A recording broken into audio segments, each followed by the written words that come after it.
Ayan, nag-crave ang inyong lingkod ng sarsyadong isda. Kaya tara, luto tayo.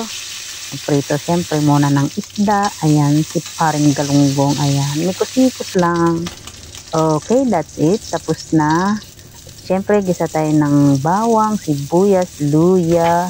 Pag sama-samahin na yan, inikos-nikos na natin yan.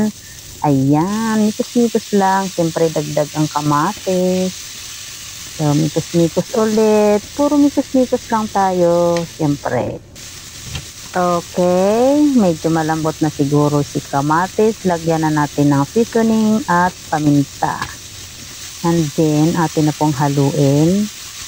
At medyo diin-diinan po ang kamatis para medyo madurog siya. Then, tayo po ay maglagay na ng tubig. At siyempre, durugin ulit ang ating kamatis kasi masarap pag durog. Takpan ulit.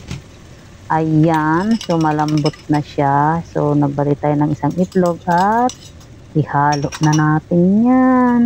Nang matapos na, siyempre, mikos-mikos ulit. Then, atin na pong ilagay ang ating isda. Ayan, ayun, buhay pa, tumatalon pa eh.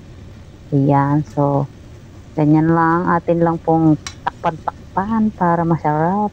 Ayan, lutuin natin ng mga 8 minutes. Then, ayan na. Siyempre, lagyan natin ng dahon sibuyas para may green-green din naman. Yan, that's it. Okay, ayan na. Let's lapang na. Ayan. Tara.